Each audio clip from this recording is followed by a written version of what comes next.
మాజీ మంత్రి అంబటి రాంబాబు నివాసం ఆయన కార్యాలయం వద్ద తెలుగుదేశం పార్టీ కార్యకర్తల స్వైర విహారం కొనసాగింది. దాదాపు 5 గంటల పాటు అంబటి రాంబాబును ఆయన ఇంటిలోనే తెలుగుదేశం పార్టీ కార్యకర్తలు నిర్బంధించారు. అక్కడే ఉన్న పోలీసులు కూడా ఏమీ చేయలేకపోయారు. ఎంతవరకు పరిస్థితి తెలిపోయిందంటే అంబటి రాంబాబు కార్యాలయానికి తెలుగుదేశం పార్టీ కార్యకర్తలు నిప్పంటించేశారు. ఆ నిప్పంటిస్తున్న సమయంలో తెలుగుదేశం పార్టీ కార్యకర్తలు నిప్పంటిస్తున్న సమయంలో పోలీసులు అక్కడే ఉన్నారు. కానీ పోలీసులు కూడా ఏం చేయలేకపోయారు. ఎందుకంటే తెలుగుదేశం పార్టీ కార్యకర్తలు ఆ స్థాయిలో అక్కడికి వచ్చారు. దాదాపు 5 గంటల పాటు మొత్తం ఆ ప్రాంతాన్ని నిర్బంధించేసి అంబటి రాంబాబు బయటకు వస్తే దాడి చేయాలని కాచుకొని కూర్చున్నారు. చివరికి ఆయన కార్యాలయానికి నిప్పు కూడా పెట్టేశారు. అయితే పోలీసులు అతి కష్టం మీద వజ్ర వాహనంలో అంబటి రాంబాబుని తరలించారు. అంబటి రాంబాబుని అరెస్ట్ చేసిన పోలీసులు అతి కష్టం మీద చుట్టూ పోలీసులు మోహరించి తెలుగుదేశం పార్టీ కార్యకర్తలు రాళ్లు విసిరే పరిస్థితి ఉండడంతో చుట్టూ పోలీసులు ఉండి అంబటి రాంబాబుని మధ్యలో పెట్టి తీసుకుని వెళ్లి వజ్ర వాహనంలో ఎక్కించి తీసుకెళ్లిపోయారు. ఒక ఆంధ్రప్రదేశ్ రాష్ట్రంలో ఇలాంటి రాష్ట్రంలో ఒక మాజీ మంత్రి ఇంటి మీద ఇలాంటి దాడి జరగడమే ఆటవికం అనుకుంటే దాదాపు 5 గంటల పాటు తెలుగుదేశం పార్టీ వందలాది మంది కార్యకర్తలు అక్కడే ఉండేసి బయటకు వస్తే దాడి చేస్తామని కేకలేస్తూ ఉన్నా సరే పోలీసులు స్పందించలేదు. జిల్లా ఎస్పీ వద్దకు వైసీపీ నాయకులు స్వయంగా వెళ్లి ఆయన కార్యాలయం వద్ద విజ్ఞప్తి చేసుకునే పరిస్థితికి వెళ్ళినా సరే ఎస్పీ నుంచి స్పందన లేదు. ఈ పరిస్థితిని చూసి చాలా మంది దిగ్భ్రాంతి చెందుతున్నారు. ఇవంతా ఏదో హఠాత్తుగా ఆవేశంలో వెళ్ళారు, ఒక 10 నిమిషాల్లో దాడి చేసేశారు, కొట్టేశారు, వచ్చేసారంటే అదో రకం. కానీ 5 గంటల పాటు ఒక సీనియర్ నాయకుడు, ఒక మాజీ మంత్రి ఇంటిని తెలుగుదేశం పార్టీ కార్యకర్తలు ముట్టడించి పోలీసులకు సమాచారం ఉన్నా చివరకు వైసీపీ నాయకులు డీజీపీకి సిఎస్ కు ఫోన్లు చేసిన చివరకు అంబటి రాంబాబు సత్యమణి గారు ఏకంగా హైకోర్టులో తమకు రక్షణ కల్పించండి, గంటల తరబడి పోలీసులే తమను ఇంట్లో నిర్బంధించేశారని హౌస్ మోషన్ పిటిషన్ దాఖలు చేసుకునే పరిస్థితి వరకు వెళ్ళింది. చివరకు అంబటి రాంబాబు కార్యాలయానికి నిప్పు పెట్టేశారు.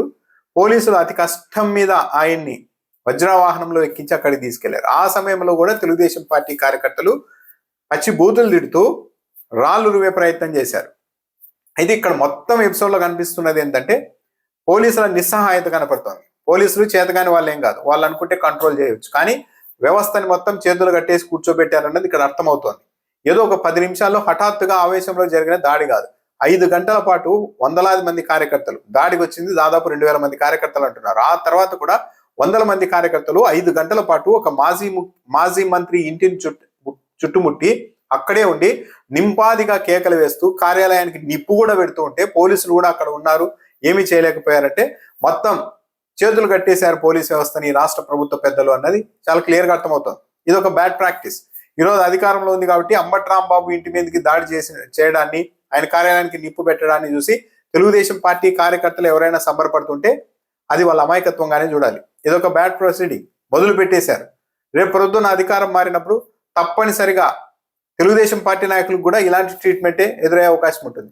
అప్పుడు గతంలో మీరు అంబటి రాంబాబు మీద ఇలా చేశారు కదా, ప్రసన్న కుమార్ రెడ్డి మీద ఇలా చేశారు కదా, విడుదల రజనీ మీద దాడి చేశారు కదా అంటూ కారణాలు చూపెట్టే అవకాశం ఉంటుంది.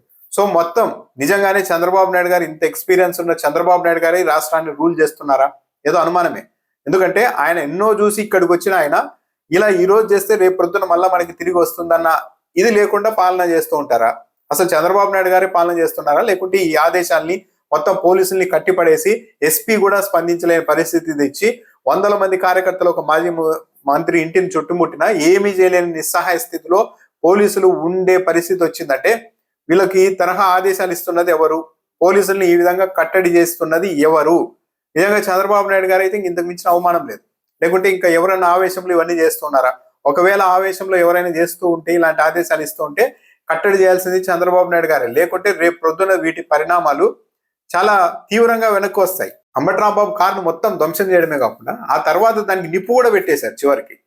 అంటే పరిస్థితి ఎంత దిగజారిపోతుంది లా అండ్ ఆర్డర్ అన్నది దీన్ని బట్టి అర్థమవుతుంది. అంబటి రాంబాబు బూతులు తిట్టారు కాబట్టి ఆయన మీద దాడి చేశారంటున్నారు, కానీ విడుదల రజనీ గారి మీద దాడి చేశారు. భూమన కరుణాకర్ రెడ్డి గారి ఇంటి మీదకు నిన్న 100 మంది తెలుగుదేశం పార్టీ కార్యకర్తలు వెళ్ళారు.